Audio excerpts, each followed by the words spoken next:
tonight's session of Vixens UnLearning. We're really excited to be here with you tonight.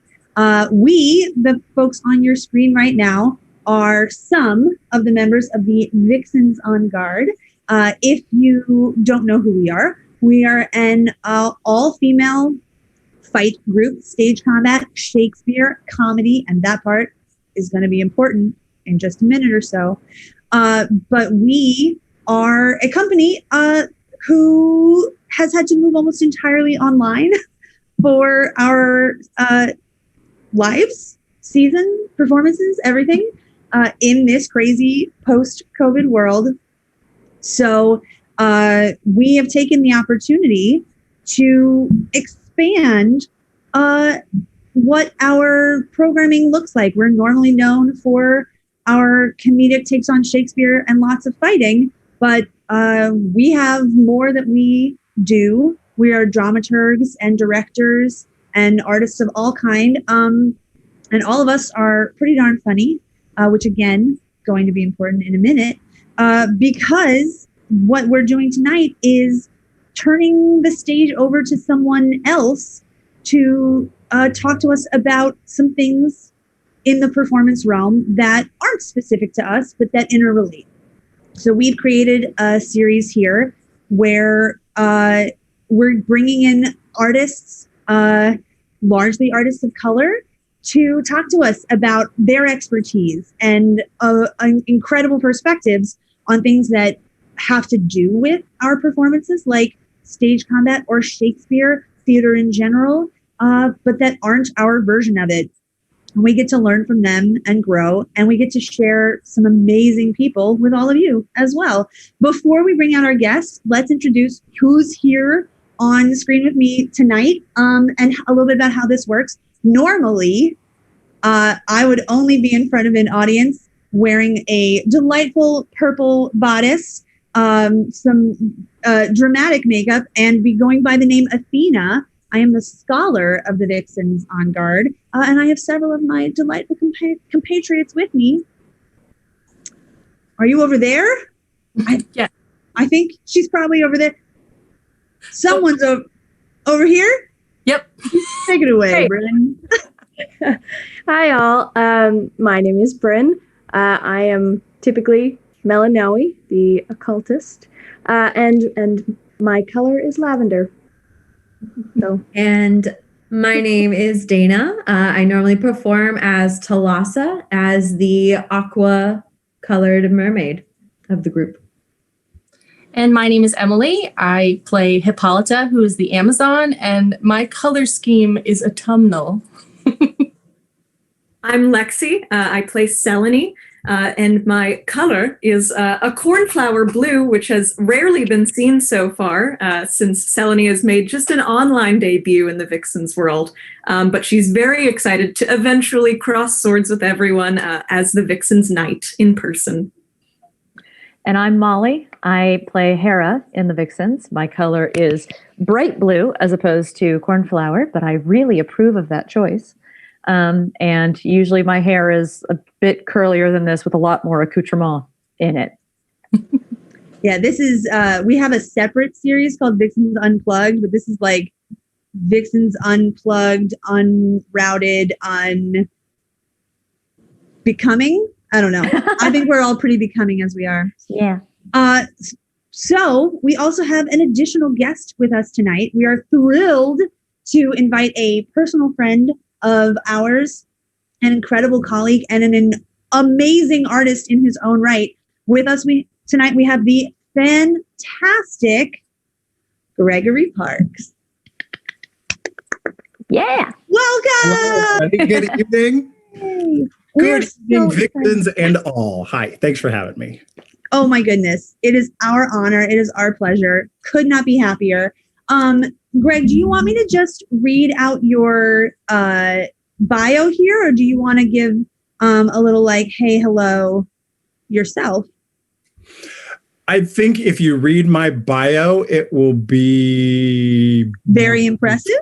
It will be more brief. All right, let's do it. More brief, less meandering. Totally fair. There's going to be plenty of time for you to meander from topic to topic. So we have with us Gregory Parks, who is an actor, improviser, clown, host, writer, and teaching artist from Minneapolis. He is an international artist, as well as having performed all over the USA. He literally ran away and joined the circus at least one point. No, I'm sorry, at least 3 points in his life, given that he has performed with the Ringling Brothers, Barnum and Bailey, and the Kenosha Circus. He has performed with Disney Live and in clown festivals in Shanghai and Mumbai, which I definitely want to hear more about. He's a teaching artist with Upstream Arts, where he uses the arts to teach social skills and creative engagement to people in the disability community from early childhood to senior citizens. Incredible.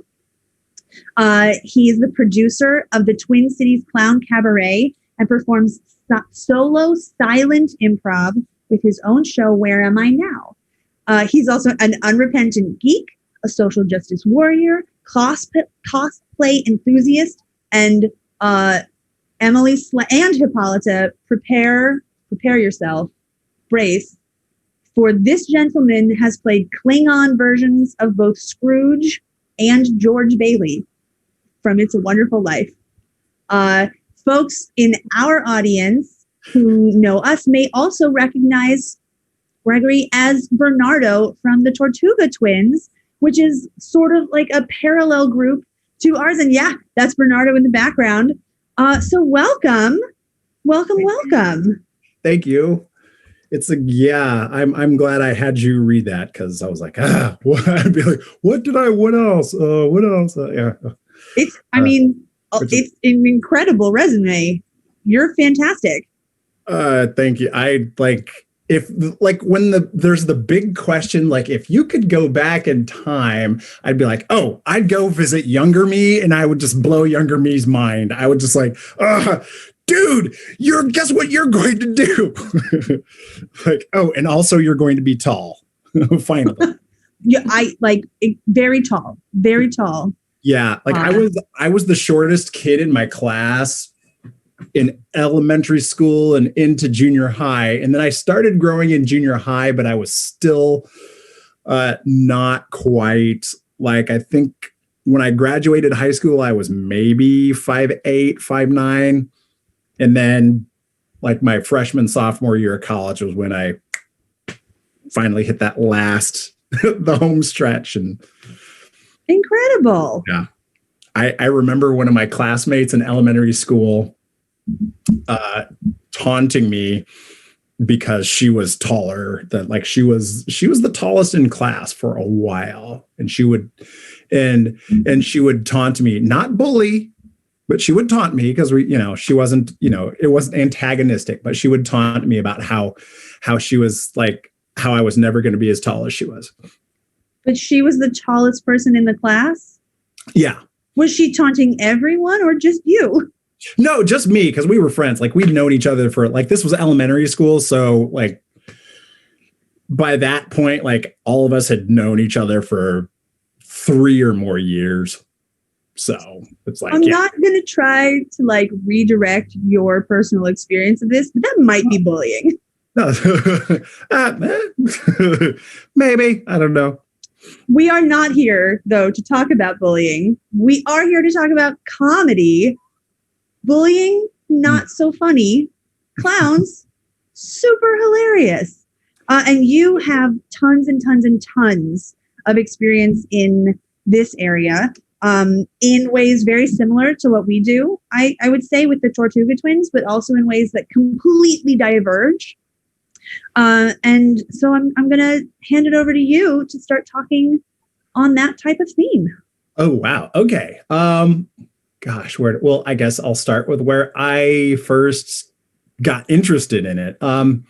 So a magazine that's now called National Geographic Kids used to be called National Geographic World back in the late 20th century. And my folks were just big on, my folks were tremendously engaged parents when it came to learning. My mother was a teacher.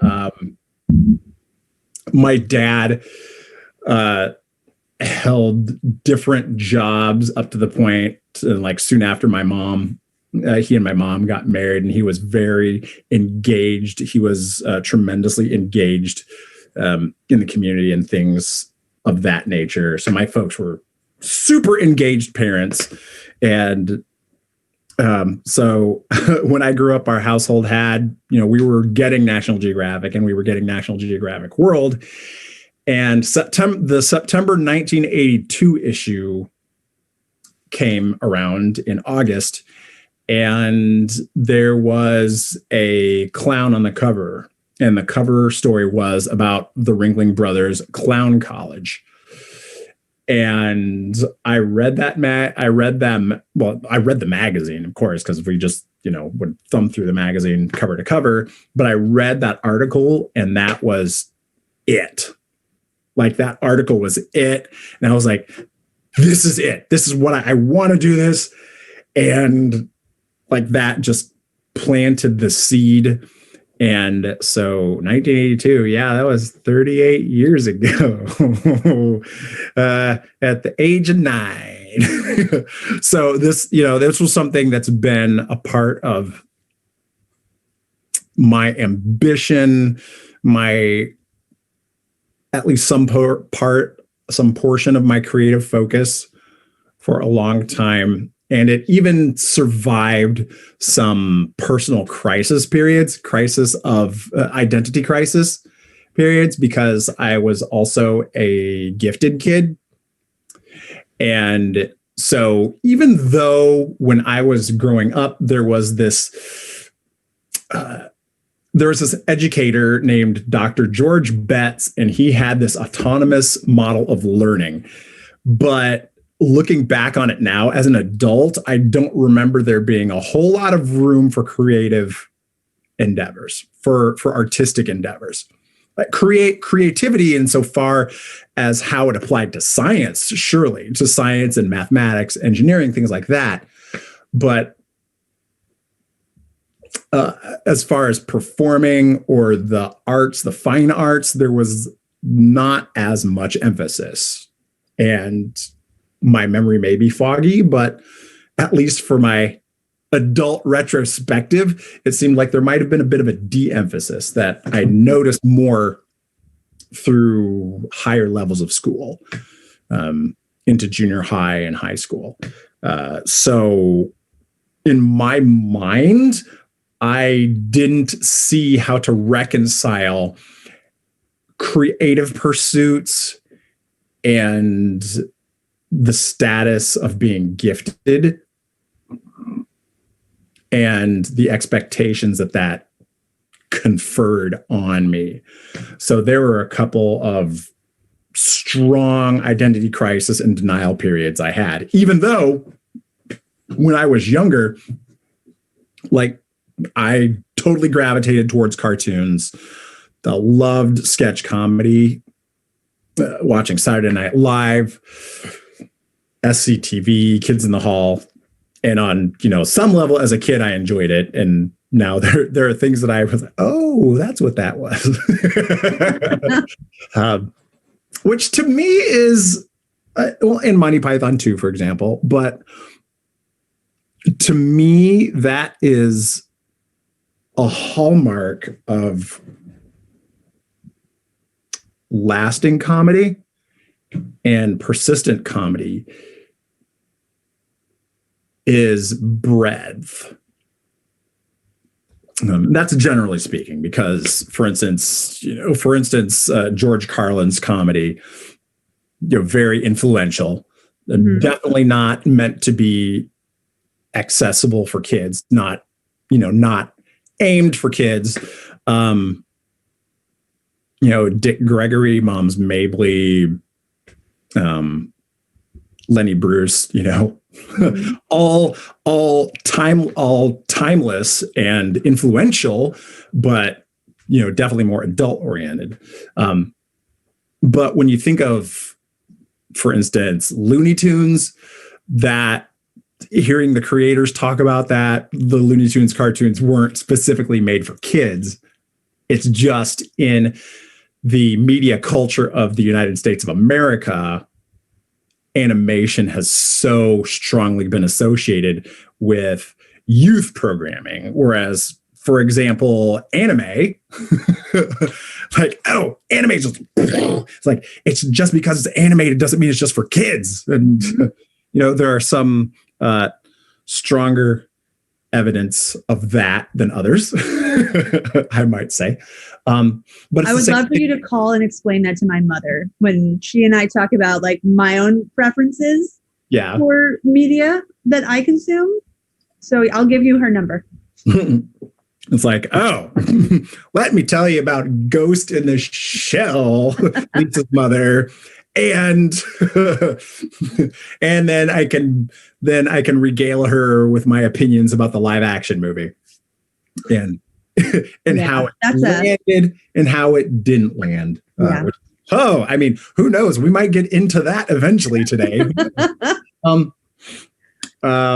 But yeah, so that's how I began. And like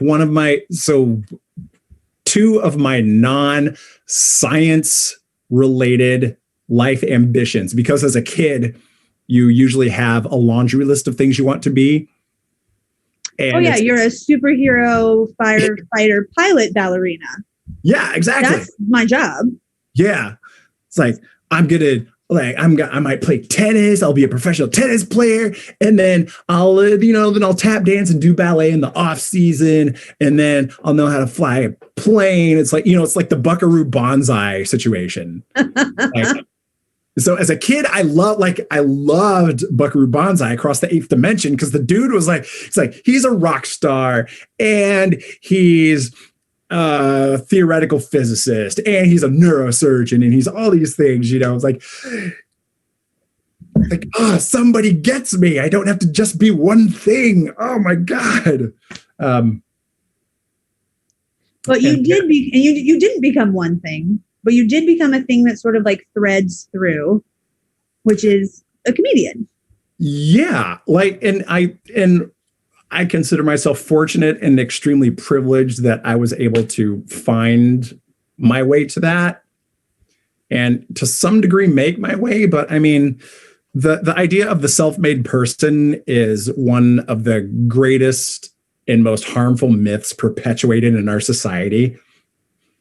Like, you never get anywhere just by yourself, You just don't, except in extreme circumstances. And even then, you're generally part of a society which has been established by other people, whether they're thinking of themselves or of other people.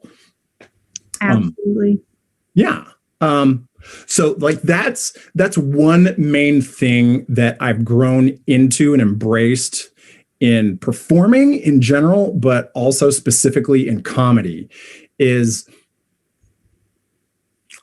if you're up there just for yourself, you're just masturbating on stage. And that can only go so long. That only has so much staying power. At some point, the audience and quite possibly your friends and support structure is going to get bored with that and get bored with you. Can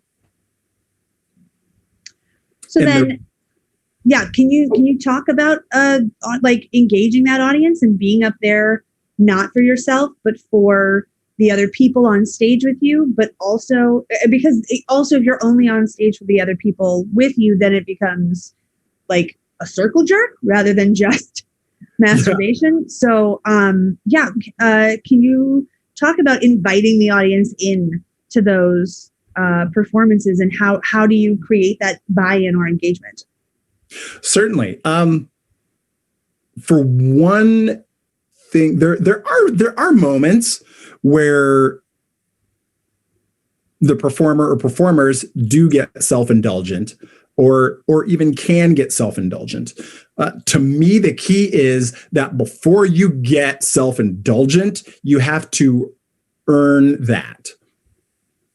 One has to establish a connection with the audience. Let the audience know, keep reminding the audience that that they're there and that what you're doing might be, even though we perform because we love it. We perform because we're drawn to it. It gives us life. It gives us purpose. And, you know, whether it's a hobby or a career, most people don't perform just because they have to. They want to. And like, honestly, like ask any performer, it's like, who the hell would choose this unless they really loved it? Because, hey, yeah, woo, save for a rainy day. What's that? Hey, like I made it through winter with no gigs in my day job. Awesome. You know, and just the constant culture of I live for rejection. I expect to be rejected most days out of my life. That is, yes. And that's a rough reality. And the reality is sometimes we're more resilient in the face of that than others. And that's where having a support structure really helps. Especially right now. It's difficult right now for performers on a personal level. So many people I've spoken with have difficulty reconciling with the fact that they may not feel like being productive. They may not feel like creating right now. And seeing the people who are creating sets, you know, is a perfect storm for self-flagellation and feeling down about yourself and feeling like, oh man, because I mean, one of my biggest fears, and I even felt this, the funny thing was I even felt this when I was in Japan. I was working in Japan. I was making more money on that, you know, performing for that circus than I ever have working any job here in the United States. But I still felt I still had this great fear of being forgotten back home. Like people are going to think, oh, I'm not doing anything. I'm not there. But yes, so that's a reality of our current situation. And one of the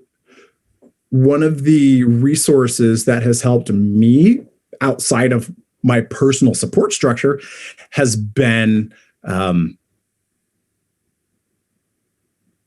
one of the people has been, there have been some people that I follow on Instagram. One of them is the NAP ministry, and the NAP bishop applies it more to a daily life and social justice and, you know, the struggle perspective. Whereas like, you know, if you don't rest, you're going to be crushed by the very things that we're battling collectively.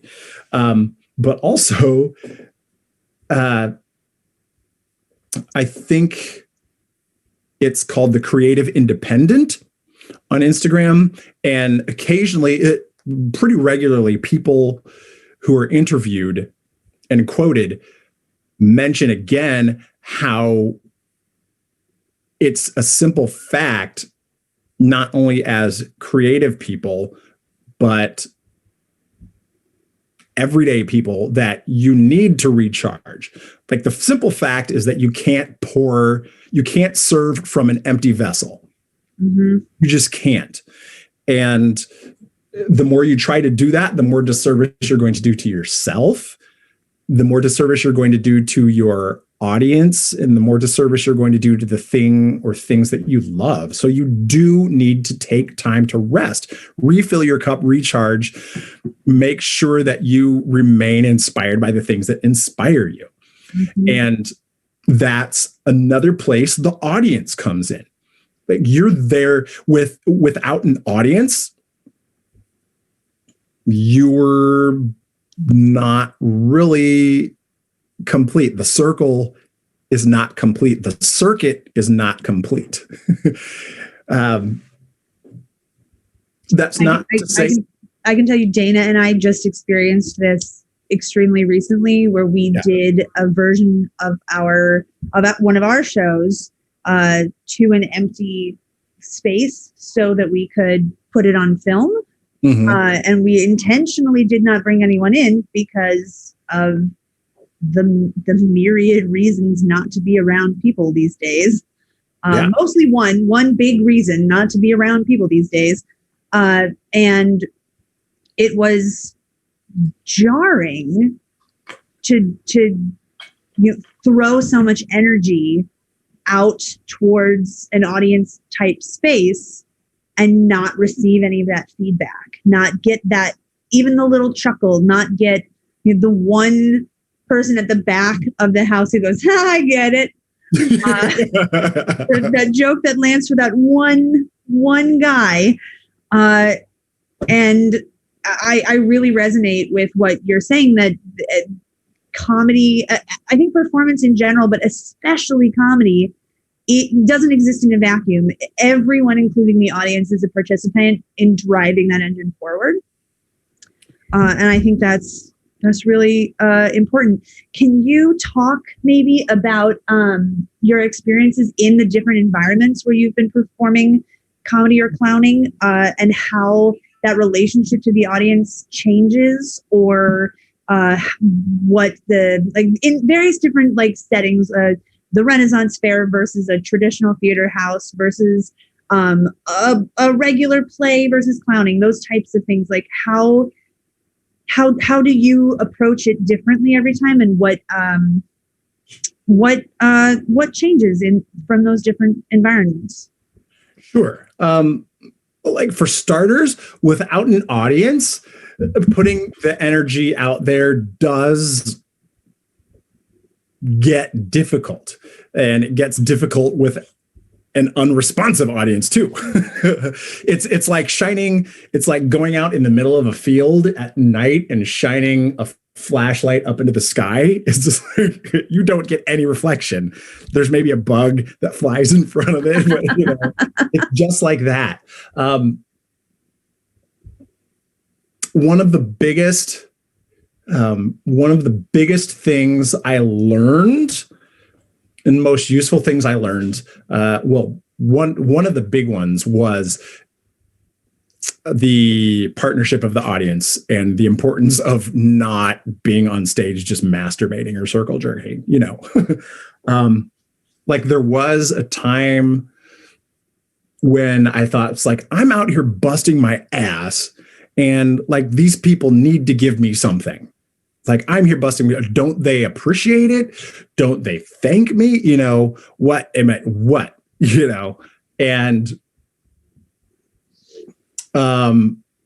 somebody told me, some guy I didn't know, this was on Facebook in a forum, and some guy called bullshit on that attitude. And at the time I didn't get it, but not too long after, I was like, oh yeah. Because otherwise I'm just out there for me and I'm just masturbating, and they don't want to go see somebody entertaining themselves. I mean, that can be entertaining, but after a while it wears thin. Mm-hmm. So the audience is a partner. The audience is part of your show. You are on stage performing for the audience, but they are part of the show because they give you feedback. Now, the size of the audience, to get to your point, definitely requires some different adjustments. Like with Ringling Brothers, I was performing in arenas. And so there were at least two tiers. When you get to places like the American Airlines Center or the United Center or Madison Square Garden, you're talking 3, maybe 4 tiers. Mm-hmm. And so that requires a different sort of awareness, because you can't just, throw your energy this way. It's like your energy is not, geek alert, it's not a ray. It's a cone. And depending on where you are, it can be an area of effect. But think of it like a cone. And you want to make your cone of frost, cone of comedy, cone of engagement as broad as you can. And so you can do that by as by something as simple as adjusting your posture.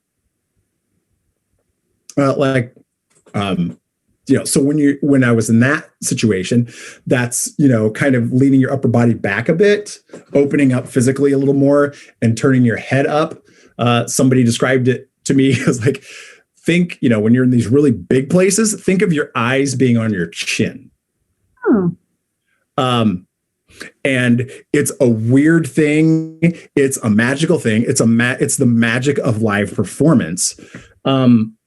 That like when you do that, when you're even looking up to the top tier, like when you're think about when you've seen a musical or a concert or something, and you're sitting in that upper tier, when the performer or when the musician, looks up and like waves up there, you may, it's like, oh, they're waving at us.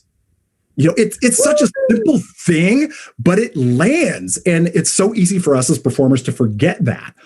But like something as simple as that, just, hey, lands, or like, hey, are you up there? And like that could even feed some of the most magical moments, like checking in, like checking with the people up top. It's like, hey, yeah, okay, I'm up there. I see you up there.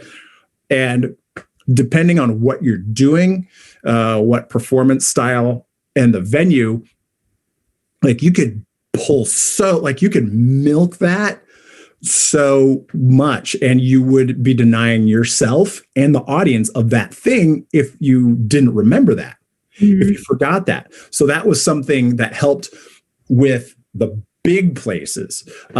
So you might not be able to fill the entire thing, because I was dealing with arena floors. It's like one day it was for a hockey game, another day basketball, another day, concert. So those are huge floors. So it's not looking to fill the entire space, but, like your space. So it's like, think of, if you're playing like Diablo or Baldur's Gate or something, or even, or Gauntlet, there's that little ring around your character, Valkyrie needs health, so that's like your space, but you have this, this cone, this area of attack that you can do with your energy and your intention. And that even holds true with smaller venues. One of the benefits of Ren fairs, one of my friends, who's a vendor, teases me sometimes about saying a Ren fest versus a Ren fair. It's like, I'm just like, Ren fair, Ren fest. Like, they both begin with F and they're fun. So, Ren fair, Ren fest. It's, do you call it a soda or do you call it a pop? It's like, fair fest, same type of thing. But that same concept applies and can apply no matter the size of the audience. The thing is, one way that you can realize your potential and your power is to realize that you can focus that and how you can focus it. So whereas playing a role-playing game, D&D or Pathfinder or whatever, it's like, oh, this is strictly, a cone, or a ray of 5 feet wide and 30 feet, but, when you're performing live, when you're a live performer, you can focus that. Mm-hmm. You can focus it to that section, or you can focus it to the front of that section, or the whole audience, or just one person. And that is some of the power that you have. And you can even focus that on just a single person. Like another one of the simplest things that a performer can do. And I feel confident that you all understand this because of seeing your shows and seeing the audience that comes, and especially the kids that come to the show, and especially the little girls that come. Like with anybody, you know, any kid, like the most basic thing that some people just mess up is if you're talking to a kid, if your mobility allows, squat or kneel down to their level. So you're looking at them. You know, as your mobility allows, do that, because that is one of the most powerful connecting things you can do. And that brings me to another important thing based on your question. That is, it's sometimes difficult to feel or to not feel in some situations like you're just throwing your energy away. It's difficult to keep yourself going when the audience just is not responsive, or if they're just quiet. That's one of the things I learned from performing in different locations, is some audiences are more boisterous than others. One thing I learned in Japan was that to some degree, audiences are more reserved. But that only is true so far. And that's just because of the different social mores, the different social constructions of Japanese culture. Because there were so many experiences. Like, once you're an adult, you are, just like as adults are over here, you're conditioned to behave a certain way. You're conditioned to repress certain behaviors or certain impulses. But that is just a surface thing. Like, in my experience, that was just a surface thing, because once you reach a certain point, it's like, it's like giving the audience permission to break out of that social convention. And you're giving that permission to everybody. So it was like anybody who was outwardly enjoying was not an outlier. It's like, oh, everybody's enjoying this. Oh, thank God. I can take this off take off this social yoke for a while. And that holds true with, I would say, everywhere, except, technically, patronizingly, I haven't been everywhere, but that's been a broad experience of mine. It's just the degrees, given the audiences, and that happens regionally in the United States too. It's good to have a goal, though. Get everywhere. Yeah. Yeah. Get as many stamps as you can. But that's the more audiences one can get in front of different sizes, of different compositions, the stronger that makes you as a performer, as long as you are open to that, which is also difficult because we want to be successful. And we want to be successful with every audience every time. And the reality is that we won't be. And success is a spectrum. And some days it's like, I got that one person who was just like, and that was like, that one person enjoyed us. But we also never know who we might be having an effect on, which is another disheartening truth of what we do as performers. It's much of the time we don't know what effect we might have on people. And it's a tremendous gift that the audience gives us back when they let us know, when somebody lets us know. And it can be really brave to walk up to a performer and let them know what effect you had on them. Who hasn't gone up to somebody I have a story where some friends and I made total asses of ourselves to Kevin Smith. And we were all just like, he's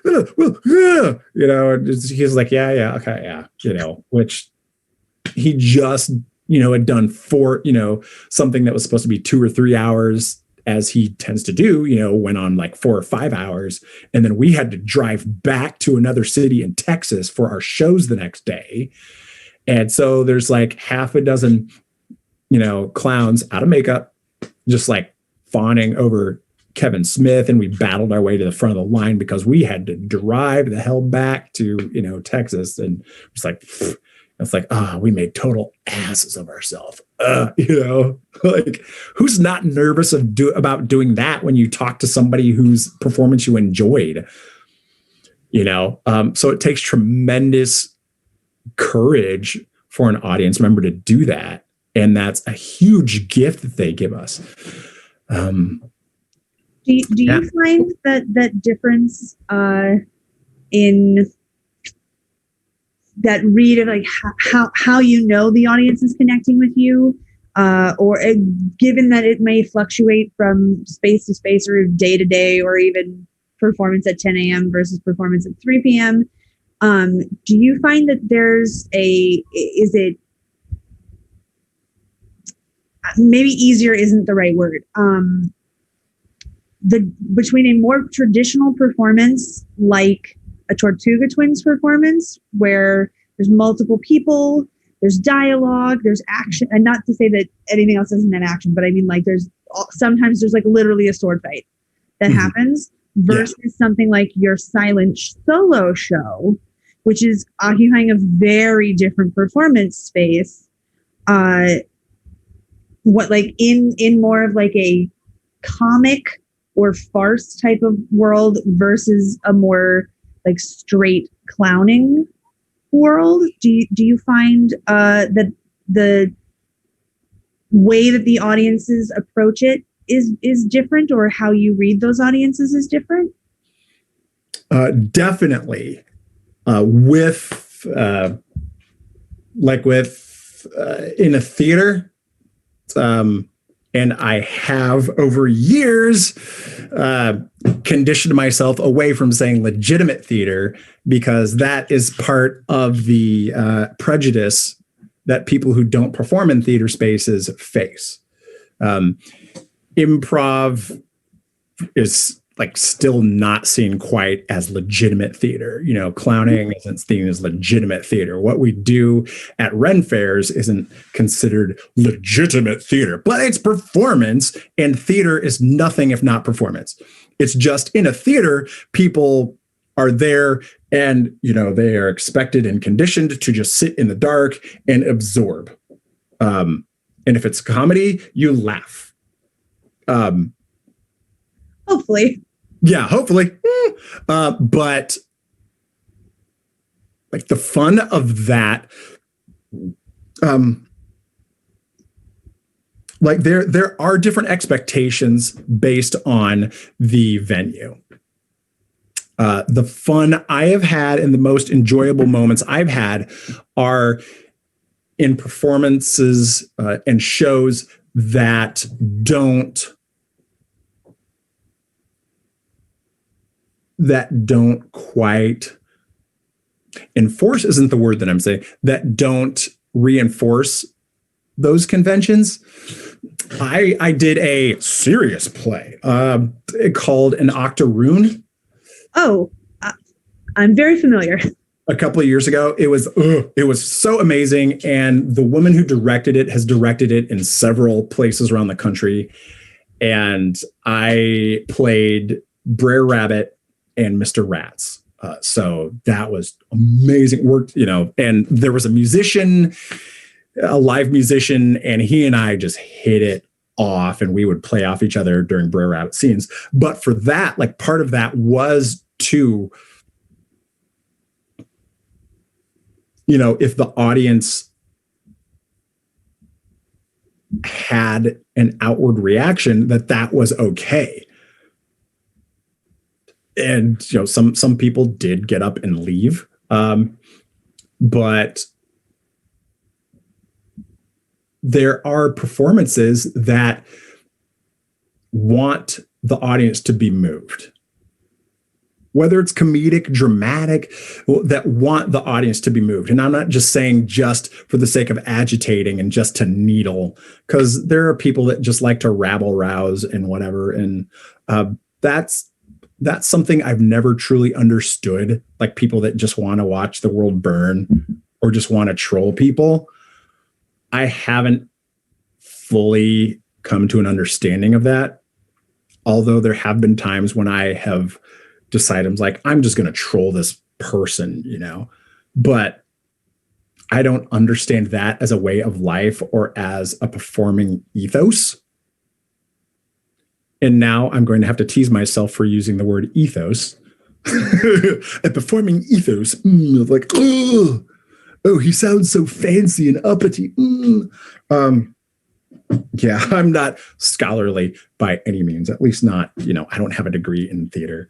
I do love what you, how much you're incorporating the audience into this, though, because I think given the pandemic and everything going on, it's been so easy to lead with the eye, for me at least, in all of these experiences. And something that I didn't think about until we were having a conversation with Candace Kendall Brown, who is actually watching this stream right now. And I do have a question from her. Hey, Candace. She said when we were talking to her, she made a comment about, of course, getting the audience feedback, but also from a representation standpoint, just how far that goes being in live theater and having the experience of getting to witness not just you cheering for the person who looks like you on stage, but getting to witness an entire audience full of people, an entire stadium full of people cheering for the person on stage who looks like you. And you don't get that watching a movie on the couch, and I didn't reflect on that in the pandemic until Candace was saying it on our live stream. Yeah, it's true. And that's one of the magical things about live performance. And that's one of the things that I've experienced more in my clowning and some in improv than I have at a Ren fair. But there is a factor, and one of the things I do as hosting is I've been a moderator on panels at a local convention for over 5 years, and I'm a host of an interview show. And it's a shame. One of the things that people don't get when they're talking about representation is well, why does it matter? Why does it matter? It should be the best person for the role. It should be but when somebody other than this narrow range is not the person selected, the person highlighted, then all of a sudden there are excuses, and all of a sudden it's part of an agenda, because it never occurs that person could have been the best person for the role. It never might have occurred that a Black woman might have been the best auditioner for best actor who auditioned for the part of Liette Kynes and Denis Villeneuve's Dune. It might be it's oh God, she's good, Well, within that, can I ask you a question that we have from Candace, which is about how did you find performing in such a homogenous culture? I don't know if she means, I feel like we talked about how you found performing, but how did you find it performing in such a homogenous culture was Candace's question in the chat. Well, I'll speak at least first to clowning, and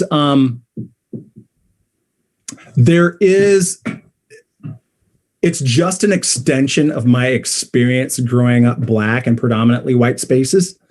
There's the acute knowledge that no matter how unfair it is, that I am always viewed as representative.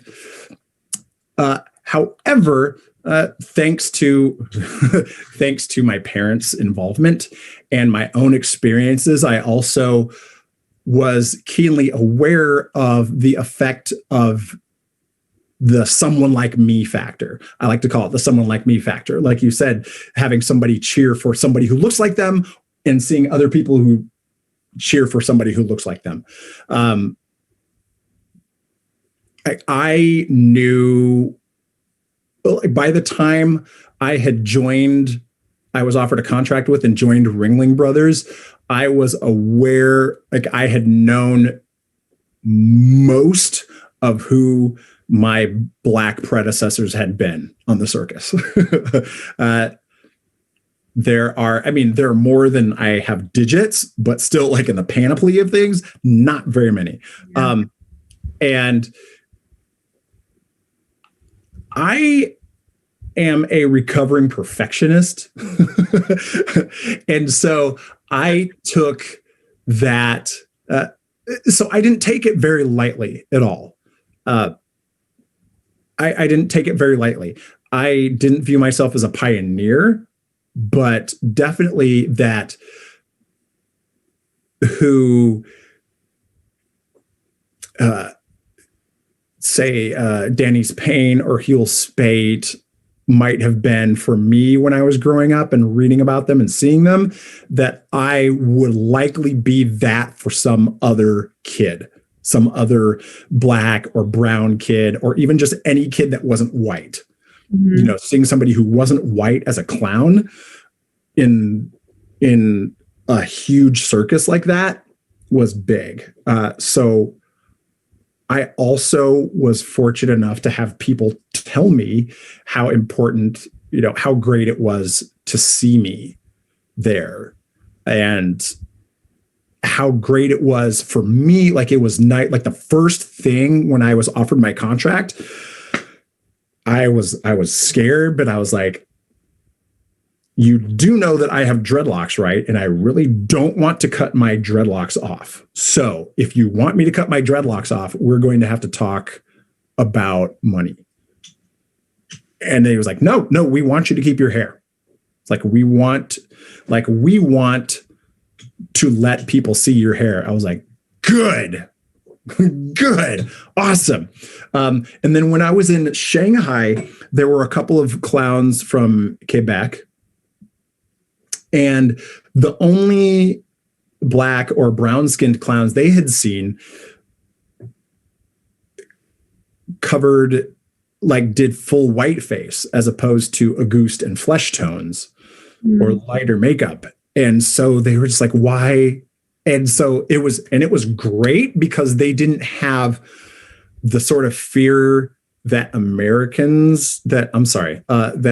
United States of American citizens would have had talking to me about that. But she's like, why do you do that? Or why do they do that? I was like, I can't speak to why they might do it.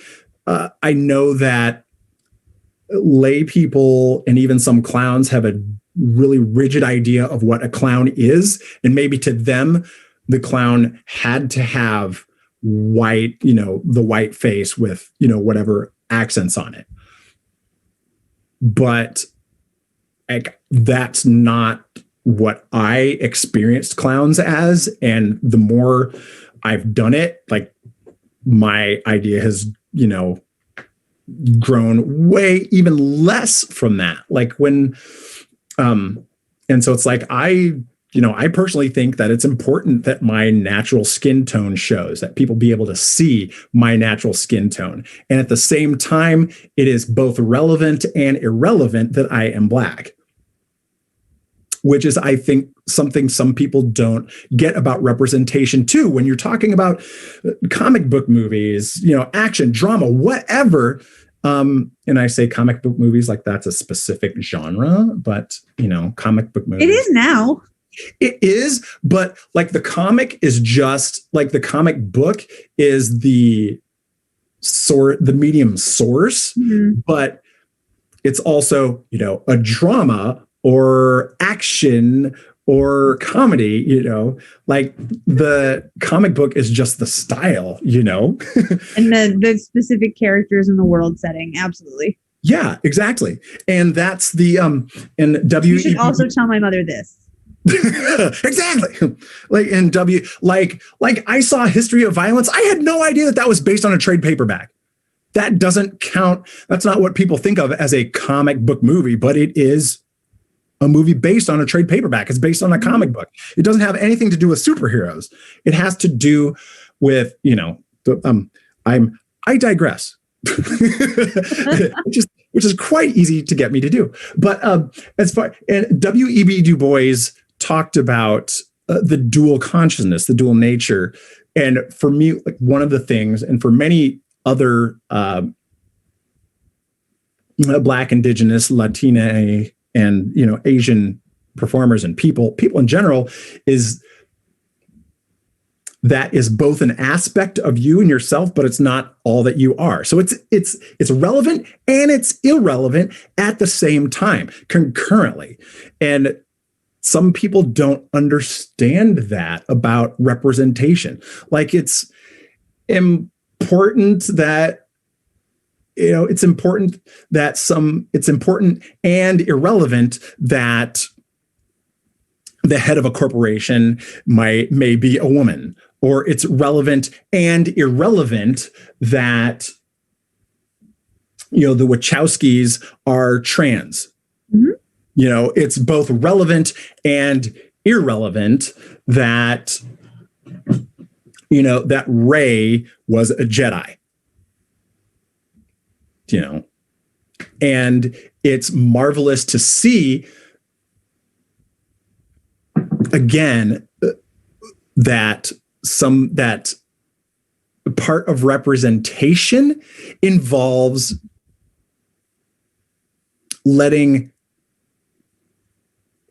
and encouraging, providing an opportunity for people in default or situations of privilege, statuses of privilege, to be inspired by people who are in groups that are marginalized or considered to be the out group. Like because people in the outlying groups are explicitly and implicitly constantly expected to identify with and grab and draw inspiration from people who don't look like them. Mm-hmm. But as default, that's not the case. It's like, and so when people talk about an agenda, like I automatically assume, and this is an unfortunate caveat to being Black in the United States of America, that I just automatically assume that there will be questions about my qualifications or my belonging in a space. And because that's how things are. And so when people push back against that, when women push back against that regarding gender, and when non-binary people push back against that regarding gender, when people push back against that regarding race, it's not so much about blaming the people from the present for the sins of the past. It's like grabbing people by the shoulders. It's like, if you're not actively counteracting this, then you're just perpetuating it. And you have the power to not perpetuate it. And like, that's what people are trying to say.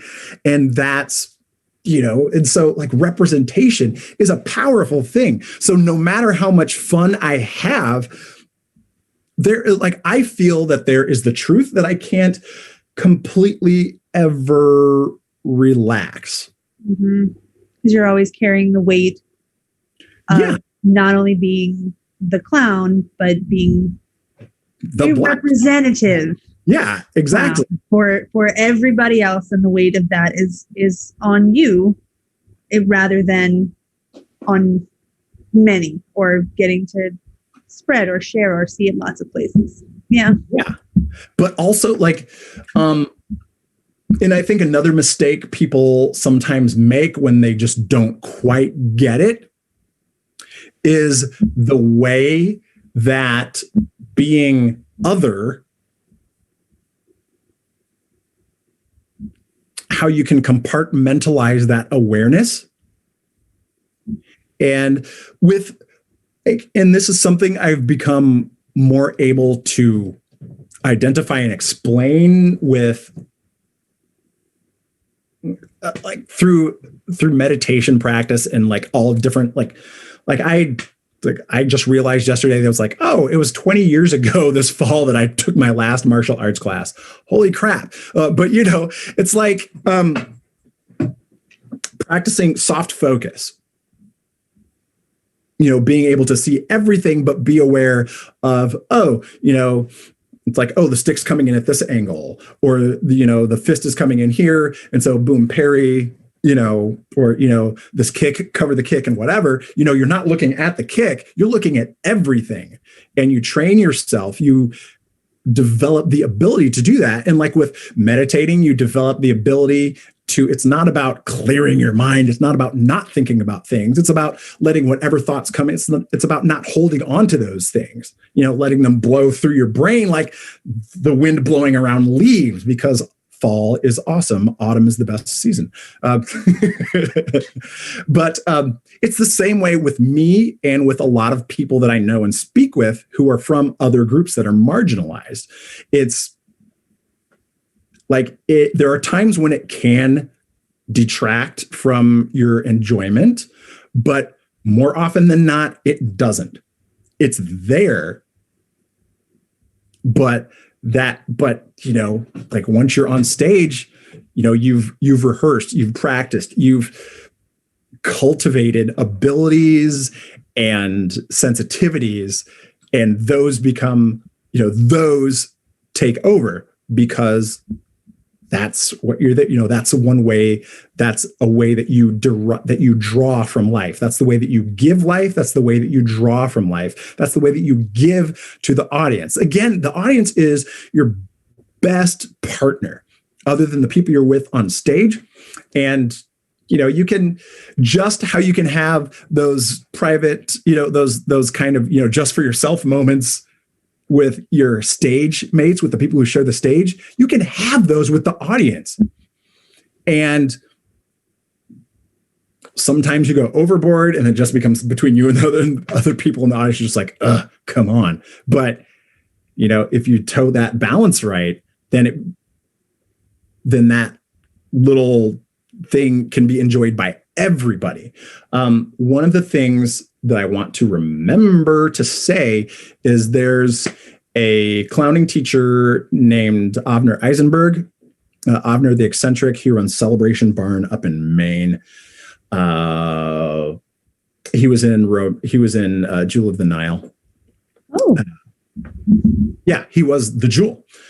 So that's Avner the Eccentric. But one of the biggest, most useful, broadly applicable thing to any performance medium is, in order to be interesting, you need to be interested. So it's like, yeah. And that's something that I take with, that's especially useful in clowning to me. It's especially useful in my solo improv. But I will say that through clowning and also as improv, that has made my scripted performance better. So with the attention and intention. And intention. Like the main thing of improv, a lot of people will say, oh, it will go into classes or view improv as a spectator going, oh, improv is about being funny. It's like, no, improv is about listening and being present and being honest. So, or to use more accessible language, it's about attention and honesty and being present.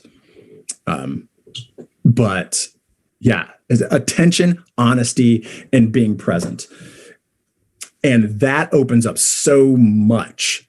And that also can make somebody say, whoa, computer quake. That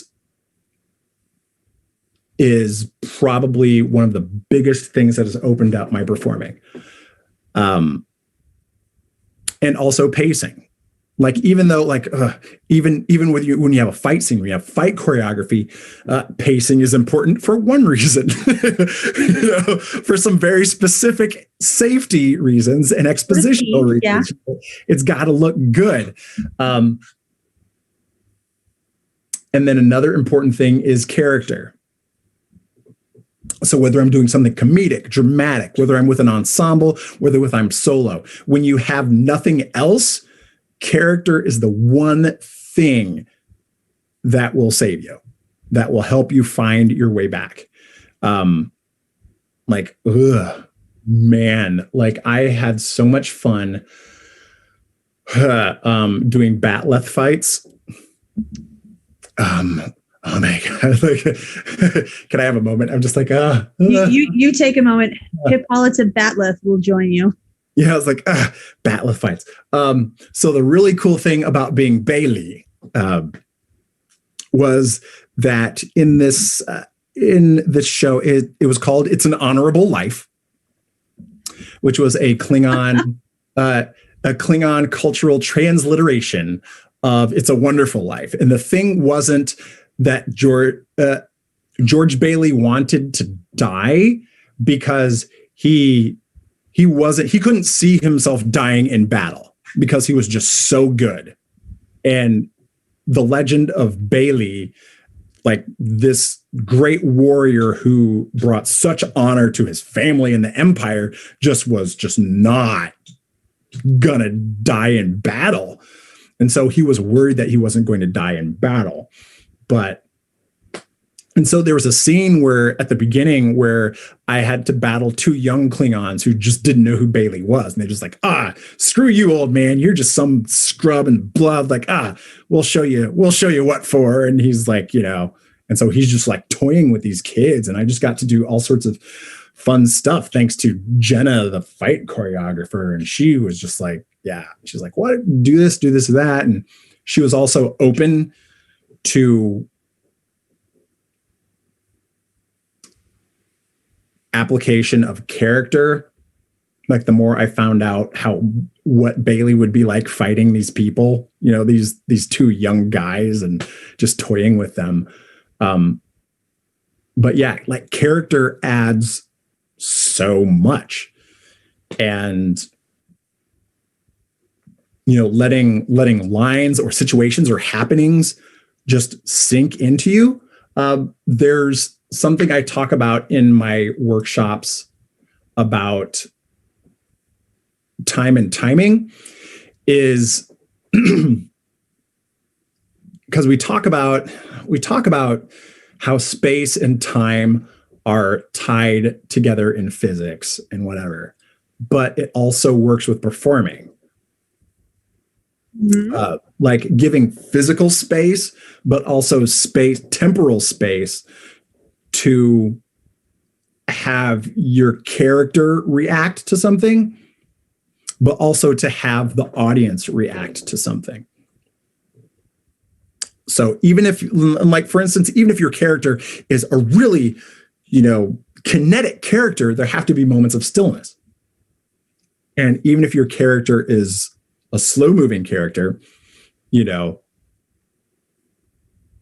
there might be moments of, there might have to be contrasting moments. Or for instance, like the sloth in Zootopia, like you just lean into that slow, but if you watch Justice League, I'm speaking of the cartoon, but also the live action movie. Even the Flash, you don't have to. Even the Flash, isn't always moving fast all the time. And so, like, the fact when he's not moving fast, that can denote that something really got his attention, or he can just be getting, antsy and agitated because he's not moving, which I guess was more exemplified by Quicksilver in the X-Men. But anyway, again, I'm digressing. But yeah, I'm also noting the time. I was just going to say, I wish we had more temporal space to explore these topics, but we have used all of our temporal space. Yeah. But we would love to direct people back over to your social medias, or where people can find maybe some footage of you in performance. Is there like a Tortuga Twins YouTube? Is there? There is not a Tortuga Twins There YouTube should be. yet. But on Facebook, and mind you, I am doing some Facebook fasting and have been, but my performing page on Facebook is Mr. Parks. That's MISTERPARKS. So that's my general performing page. My solo improv is called Where I Am Now, and that is on Facebook as well. The Twin Cities Clown Cabaret has been dormant for several months because, well, this thing, but also there was some restructuring going on and figuring things out with the venue. So, but there's some material there for Twin Cities Clown Cabaret. Twin Cities Clown Cabaret is also on Instagram, but that was a later developing thing, so there's not as much material on that. However, there is one complete set of Where I Am Now that is viewable on YouTube, and that is viewable at the Huge Theater YouTube channel. So Huge spelled just like, HUGE, all caps, theater spelled ER, not RE. And Where I Am Now, you get to see a whole set of me doing solo improv. Amazing. So yeah. Our wonderful chat mod is putting all of these links in the chat or on this side, actually. So people have direct access to them now. Marvelous. And we'll put them on our social media tomorrow. Our social medias is all at Vixens on Guard. I believe we're listed down here. Yeah. So you can find us on Facebook, Instagram, Twitter, and can help support this series, these artists, by also going to Venmo at Vixens on Guard as well. Thank you, Greg, so much for being present with us and sharing your honesty. Thank you. Audience, thanks for your attention. Yeah, I also have an Instagram, but I'm like, Instagram is a hodgepodge of personal things. Lots of pictures of my cat, whose name is Catsian Andor, because I love Star Wars and puns. Great cat. And there's also some assorted performance stuff on there, but there's also a lot of social commentary stuff on there. So yeah, that's also Mr. Parks, 1973. I realize some people, SJW stuff is not their thing. And so you are forewarned or enticed. Come on in, everybody. Welcome. Yep. The water's fine. The water's fine. Blue lanterns forever and all that. Thank you so much for joining us. This was absolutely lovely. Thank you to all of the Vixens who are here with us tonight, and to our viewers who came and sat with us. Thank you so, so much. Next week, we have something totally different up on the docket for our stream, but we will be back with this series again. Ooh, I'm gonna look it up. It's the first Wednesday of November. What is the date? 4th. That's the 4th. The 4th. That's right. The 3rd. You have important things to do. Everyone have important things to do on Tuesday, November 3rd, and then come join for some joy on the 4th. Whatever your feelings are about whatever it is that happens. Hopefully, we will just get to come talk with another amazing artist who I was about to announce, but I believe we're keeping it a surprise. Ooh, stay tuned. Beautiful. Thanks, everyone. Bye, everybody.